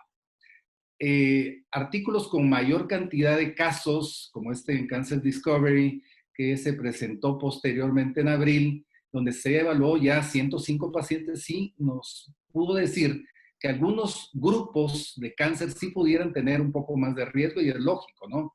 Por ejemplo, enfermedades como cáncer de pulmón, donde si había compromiso del cáncer y tuvieran enfermedad pulmonar, pues obviamente les iba a ir peor. No estamos tan seguros en casos de cáncer de tubo gastrointestinal, cáncer de mama o tiroides, donde realmente el inmunocompromiso pues, queda cuestionado. No así en enfermedades hematológicas. La severidad obviamente era mayor en enfermedades hematológicas y en carcinoma de pulmón. Y por supuesto lo era más en cáncer metastático que comparativamente con cáncer no metastático, y obviamente era más severo en cáncer metastático y sobre todo al pulmón. Curiosamente, en este artículo, la mayor severidad relacionada al tratamiento se dio en pacientes, ustedes lo pueden ver acá, que recibieron inmunoterapia, seguida de cirugía y curiosamente después de quimioterapia, y prácticamente la radioterapia no tuvo ningún impacto en cuanto a la severidad de su enfermedad. Estos artículos fueron en China. Este es un artículo en el Memorial Sloan Kettering Cancer Center en Nueva York, donde básicamente no encuentran ninguna diferencia entre pacientes que recibieron el tratamiento previo con inmunoterapia PD1 en este caso, comparado con otra población. Este artículo realmente no comprueba lo que anteriormente nos habían dicho, y tampoco comprueba este artículo hecho en Francia, en el Instituto Curie, con un grupo enorme de pacientes que fueron tratados por ellos, 9.842 pacientes, 141 tenían cáncer, y lo que nos dice en la conclusión de su estudio es que el paciente con cáncer tiene el mismo riesgo que la población general, y la severidad está dada más por la presentación, la severidad de la presentación, más que el cáncer. En este artículo iraní nos dicen que en cáncer sí tenía mayor incidencia, pero muchísimo más bajo que lo que se había dicho. O sea, lo que estamos recibiendo de información es un poquito contradictoria y no estamos totalmente seguros. Probablemente sí el paciente con cáncer tiene un riesgo mayor de desarrollar una enfermedad más seria cuando se le hace diagnóstico, pero no de más incidencia. Y entonces, con parte del peso de esto, es bueno que empezamos a ver que debido a estos atrasos en el diagnóstico y atrasos en el tratamiento, pues vamos a empezar a ver mayor incidencia de enfermedad más avanzada, vamos a ver mayor incidencia de recaídas, y por supuesto estamos haciendo muchísimo menos diagnósticos que los que deberíamos estar haciendo, y esto lo vamos a ver dentro de unos años. O sea, los pacientes que están aquí, estas recaídas y estas presentaciones más tardías lo vamos a ver en unos años. Cuando hablamos de inmunosupresión, pues no es siempre inmunosupresión. Nosotros normalmente en oncología, probablemente sí en hemato-oncología, no estamos seriamente preocupados de enfermedades virales. Cuando damos tratamientos con quimioterapia o otros tratamientos, pues sí sabemos que hay un riesgo mayor de enfermedades bacterianas y por supuesto se altera la función de neutrófilos, baja la cantidad de neutrófilos, hay defectos en los linfocitos BT o natural killer, sobre todo en enfermedades hematológicas con propensión a enfermedades virales como citomegalovirus o herpes, y hay algunas con baja de las gamma globulinas y propensión a bacterias encapsuladas, y en enfermedades neoplásicas del tubo digestivo, malnutrición. Entonces, ¿qué pasa cuando un paciente recibe un determinado tratamiento? Aquí es un resumen que nos dice básicamente que sí, la quimioterapia en enfermedad aguda, intensiva, definitivamente está relacionada a infecciones severas, bacterianas, virales o por hongos, pero en tumores sólidos, sobre todo cuando damos dosis densidad en vez de dosis intensidad, raramente tenemos problemas de infecciones severas y mucho menos por problemas virales. Hay otro tipo de medicamentos que damos en la actualidad que sí pueden tener mayores incidencias a enfermedades, pero muy características de cada quien. Inhibición de Epidermal Growth Factor Receptor, inhibidores, pueden dar prevención de infecciones cutáneas, inhibidores de mTOR, anemocitis carini, los anticuerpos monoclonales anti-CD20 en reactivaciones de hepatitis, herpes, Epstein-Barr virus o citomegalovirus, y así podemos seguir, inclusive en estas drogas que se usan en hematología, que esta droga en particular, los inhibidores JAK2, ya se están probando en COVID-19 contra SARS-CoV-2 debido a que reducen la cantidad de citoquinas que se producen, y esto puede causar propensión a infección por oportunistas. Cuando damos inmunoterapia puede haber reacciones autoinmunes y el uso de esteroides puede producir un mayor riesgo de infecciones. Bueno, ya la doctora Reyes nos ha hablado de algunos, mis predecesores ya nos hablaron de algunas de las guías, y no las quiero repetir. Son guías generales donde retrasamos y individualizamos pacientes en virtud de lo que ya la doctora nos presentó, el riesgo de mortalidad, si es curativo o no, si es paliativo o no, si damos adyuvancia o neoadyuvancia. Todo esto lo podemos encontrar en las guías y nos sirven de guías, si son de alto riesgo o de bajo riesgo, y en base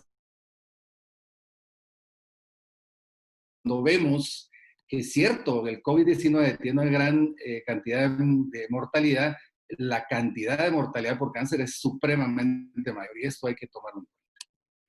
Nosotros hemos sido enfáticos, esto es en práctica privada solamente, no podemos hablar de la parte institucional porque eso definitivamente son totalmente diferentes unas a otras, y son diferentes por varias razones, porque aquí nosotros pesamos la parte individual y el paciente tiene mucho que ver, sus familiares y el médico juegan un papel importante en la balanza para la decisión, el riesgo de adquirir COVID versus el riesgo de desarrollar un cáncer más avanzado o que cree resistencia o que ya no responde. El grupo es importantísimo, como lo estamos haciendo aquí. El grupo de personas que aquí estamos dialogando, pues es básicamente para eso, y el paciente en práctica privada debería tener este grupo. Nosotros, por supuesto, hemos implementado estrategias claras para hacer telemedicina, lo cual para nosotros es muchísimo más fácil, pero no solo eso, hemos aumentado, si ya lo teníamos anteriormente, hemos aumentado todas nuestras medidas de protección, tanto para nosotros mismos como para nuestros enfermeras, nuestro equipo de trabajo que prepara los medicamentos y para el mismo paciente que recibe.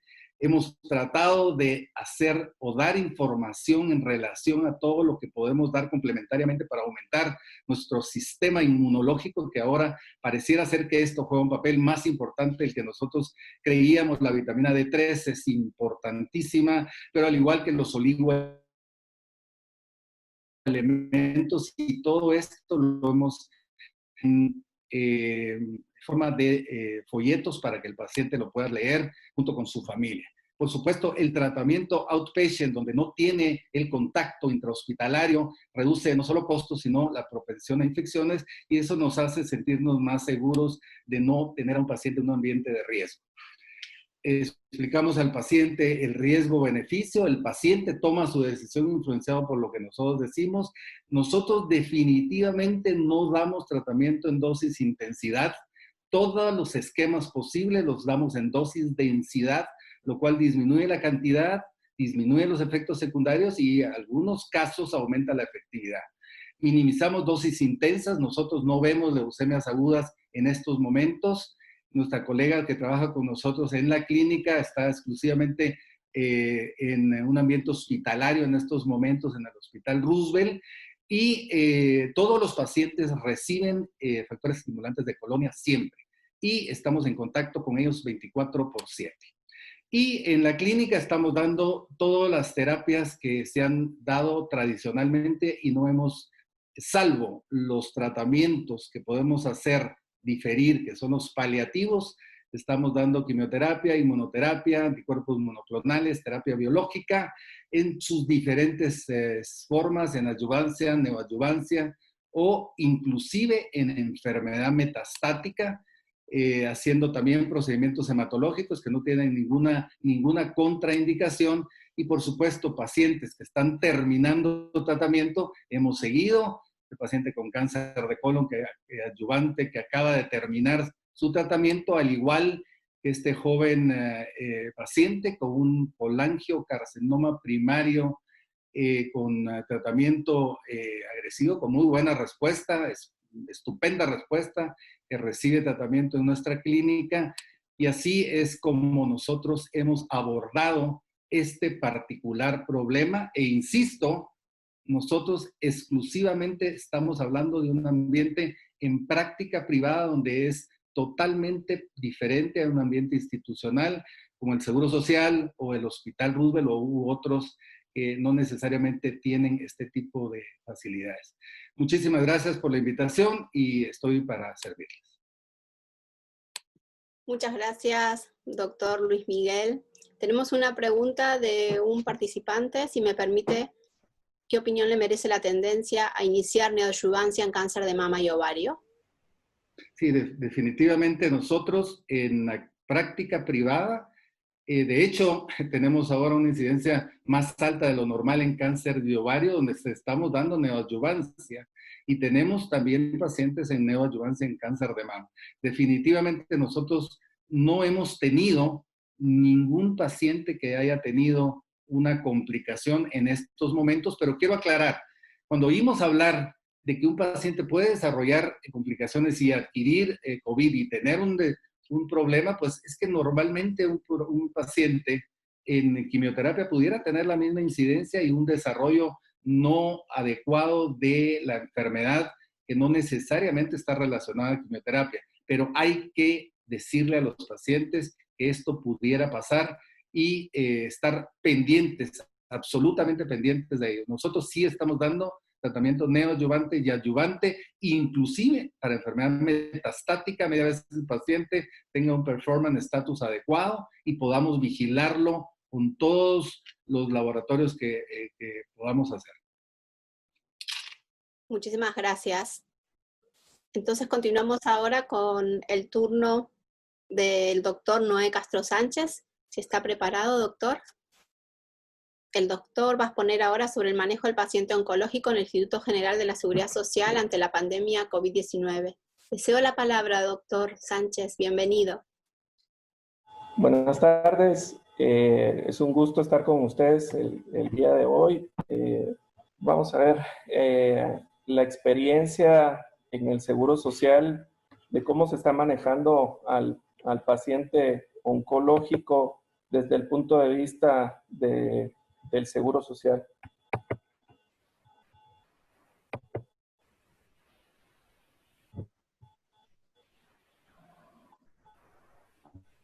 Como prima de toda la medicina es primero no hacer daño. Nosotros sabemos de la complicación del manejo de los pacientes oncológicos en esta pandemia. Y sabemos que desde diciembre del año pasado se tuvieron los primeros reportes de casos en Wuhan, y hasta ahora pues hay más de 5 millones de casos reportados a nivel mundial, con más de 365,000 fallecidos.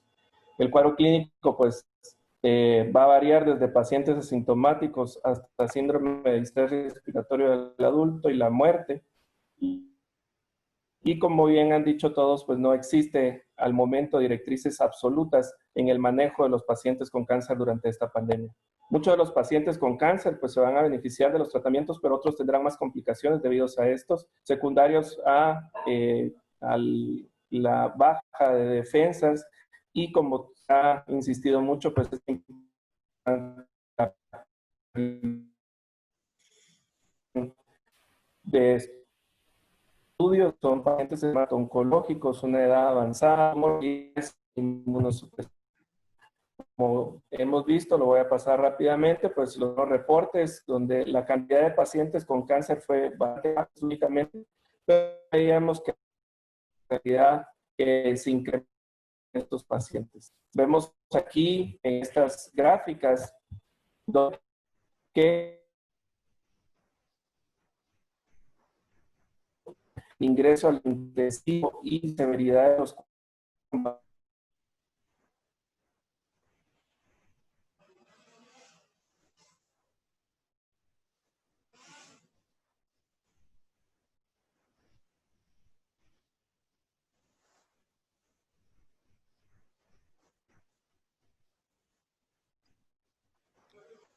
Doctor Noé Castro, ¿usted me puede escuchar?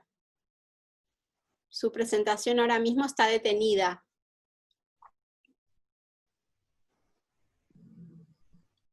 ¿Aló? Bueno, mientras esperamos que el doctor restablezca su conexión, queremos agradecer a todas las personas que se han sumado a este panel de los diferentes países. Agradecemos también las preguntas que nos están enviando, las pueden enviar en el chat. Los doctores, los panelistas, por favor, si pueden contestar a muchas de ellas que aparecen allí, pues le agradecemos también. Doctor Castro, a ver si podemos restablecer la conexión.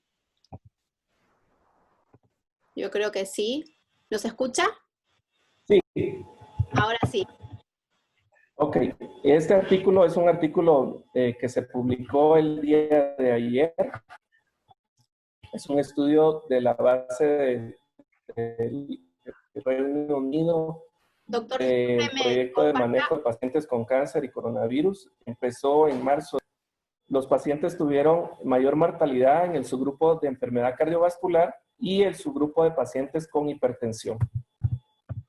Si vemos en base al tipo de pacientes, vemos que la mayoría de los pacientes que tuvieron mortalidad aumentada en este estudio fueron pacientes de enfermedad de órganos digestivos, como vemos acá, el 19%, y pacientes que tenían cánceres de órgano genital masculino. Si vemos en base a los tratamientos, los pacientes que tuvieron mayor complicación de mortalidad fue en quimioterapia el 33%, pero si vemos en un global, sí hay un porcentaje bastante alto de pacientes que fallecieron, que fue el 26%. La edad fue un factor de riesgo con una mediana de 73 años y los factores de riesgo importantes fueron enfermedad cardiovascular e hipertensión. Sí hubo necesidad de interrumpir el tratamiento en un 22%, pero si vemos en cuanto a la relación de qué tratamientos se utilizaron, no hubo una relación estadísticamente significativa entre usar quimioterapia, radioterapia, inmunoterapia, terapia dirigida y terapia hormonal. Entonces, realmente este es el paradigma de atención de los pacientes, donde nosotros queremos buscar el equilibrio en el tratamiento oncológico, pero también no poner en riesgo a los pacientes. Esto, como ya vimos, impacta en el diagnóstico y el estadiaje de los pacientes, impacto en el tratamiento y la vigilancia, impacto en disminución en el contacto en los equipos multidisciplinarios como las clínicas de tumores, impacto en el cuidado paliativo y en la investigación médica. En esta gráfica de Holanda, lo que demuestra es la caída de la cantidad de diagnósticos que se están haciendo desde que empezó el primer caso en Holanda hasta en este momento. Es una pirámide y una sub de efectos donde tenemos pacientes con sospecha de cáncer o con diagnósticos confirmados, como pacientes con sospecha o enfermedad confirmada. Entonces, estos son realmente los escenarios posibles. Sin casos confirmados, donde hospitales que no tengan casos confirmados, leve disminución de recursos, y aquellos que va a haber una disminución importante solo se van a atender las emergencias. El sistema de salud en Guatemala, para que te den una idea, es fragmentado, y eso es lo que hace difícil tener una directriz y tener un proceso adecuado de cómo manejar este tipo de pacientes.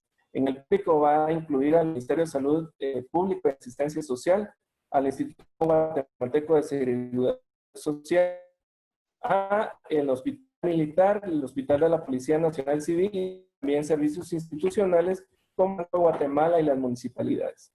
Obviamente, medicina privada, lucrativa y no lucrativa, que van a ser las organizaciones no gubernamentales, y también pues tenemos una gran cantidad de salud comunitaria de terapeutas tradicionales. 17% de la población en Guatemala únicamente está con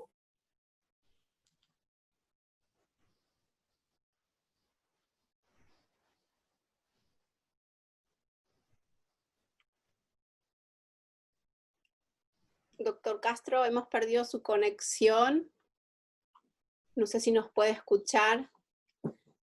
Mientras el doctor restablece la conexión, por favor, el panel, si alguno de ustedes puede responder en vivo una pregunta que tenemos de una participante.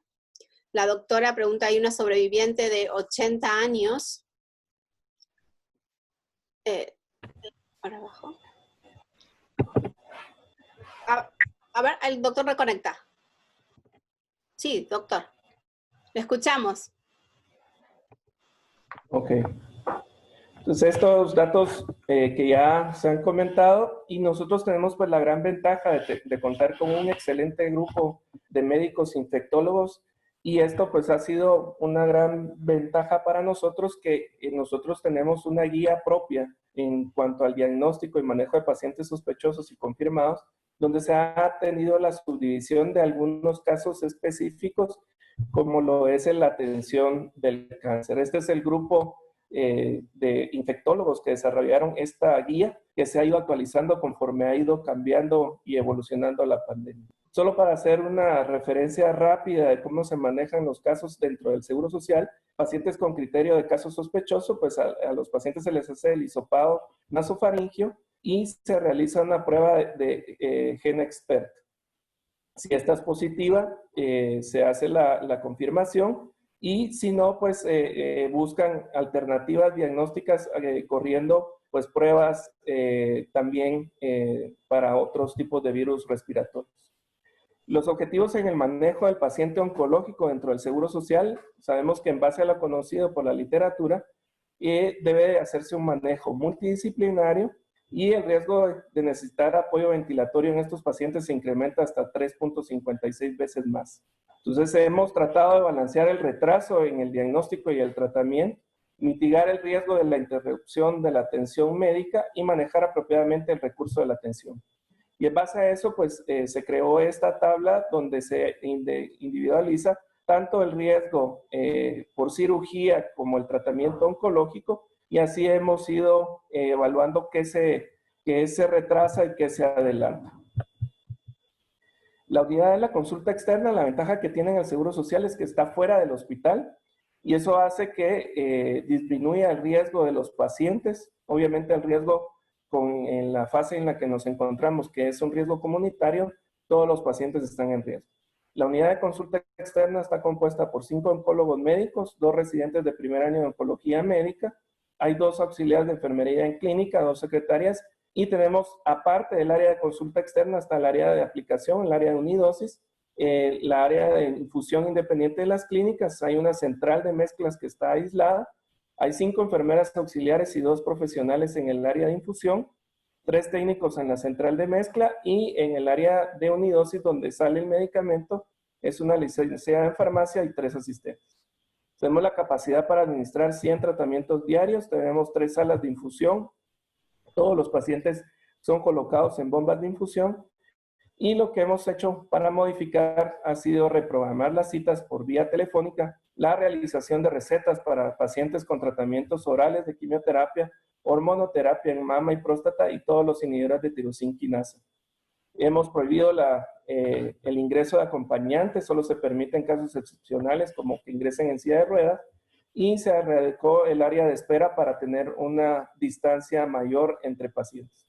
Todos los pacientes o todas las personas que ingresan a la unidad, se les hace la medición de temperatura, se les aplica gel, ingresan, y lo otro que también es importante es que dentro de la misma unidad tenemos un área de diagnóstico de síntomas respiratorios que está manejada por otro médico, que permite que los pacientes que se detecten ingresen a esa clínica y sean referidos hacia el hospital. La consulta presencial de los pacientes es únicamente en los pacientes con quimioterapia y pacientes de primera vez, y hemos diferido el ingreso de los pacientes para tratamientos de quimioterapia. Todo lo manejamos dentro de la unidad para disminuir el riesgo. Y en aquellos casos de quimioterapias que produzcan alta tasa de neutropenia, todos los pacientes se les ha colocado filgrastim pegilada. También adelantamos la hora de inicio de la atención antes del usual, para que los pacientes pues salgan antes del mediodía. Y otra cosa importante es que todos los pacientes que nosotros referimos al hospital y van a ser operados, deben de realizársele un hisopado antes de que ingresen al quirófano, lo que permite identificar, incluso hemos tenido pacientes asintomáticos con hisopados positivos. Entonces, aquí es importante pues el manejo multidisciplinario, como lo han dicho, el desborde de la información que todos hemos tenido, que aprender algo diferente a la oncología, y hemos tratado de minimizar el riesgo sopesando beneficios sin perder la efectividad del tratamiento. Y obviamente pues llevar a cabo todas las medidas de prevención para evitar contagios del personal y de pacientes. Gracias. Para finalizar este webinar, lo que vamos a realizar es una última consideración, todos los panelistas, y en este caso comenzaríamos con el doctor Rafael Lengua. Su turno, por favor, doctor, si puede compartir con nosotros una última consideración.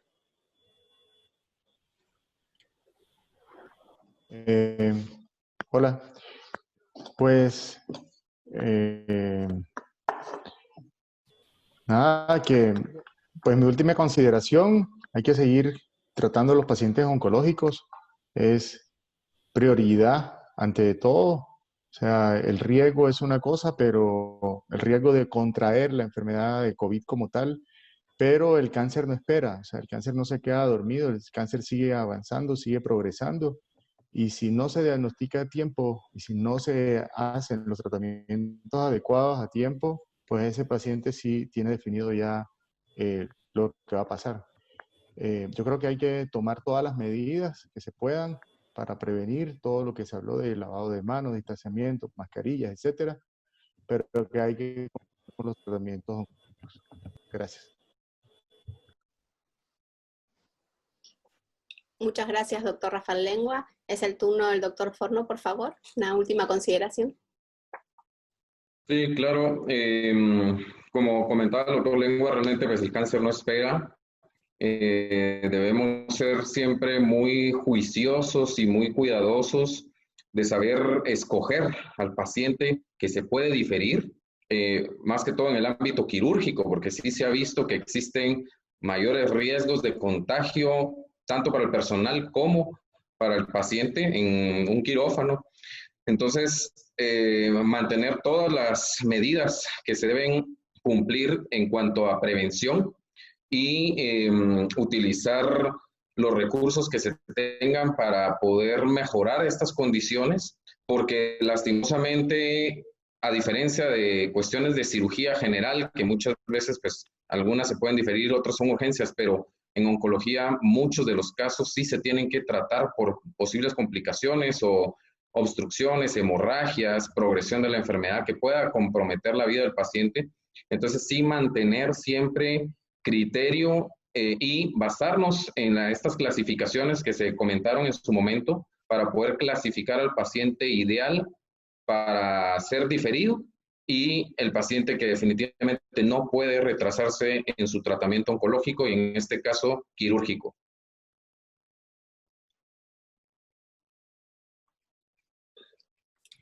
Muchas gracias, doctora Avendaño. Su turno de palabra, por favor. Bueno, como última consideración importante, la terapia de uso de plasma de donante recuperado. Actualmente en el país hay una iniciativa y unos primeros acercamientos del Ministerio de Salud Pública y el Programa Nacional de Bancos de Sangre con la Asociación de Hemato-Oncología de Guatemala para poder definir el mejor protocolo. Ya hay hospitales que han hecho sus propuestas de manera muy interesante, como el Hospital Roosevelt, como el nuevo Hospital de Villanueva, y se estarán revisando para que hagan el mejor resultado y que tenga la menor cantidad de efectos secundarios. Muchas gracias, doctor Oscar Avendaño. Doctora Reyes, una última consideración, por favor. La última consideración sería que ahora más que nunca tenemos que trabajar en equipo. Es algo que, como les dije, nos ha venido a transformar completamente el día a día con nuestros pacientes. Entonces, lo importante es seguir en tratamientos, seguir adelante, y en los pacientes donde estamos buscando curación y mantenimiento, donde vamos a cambiar su estilo de vida, no podemos modificar ni dejarlos abandonados. Gracias.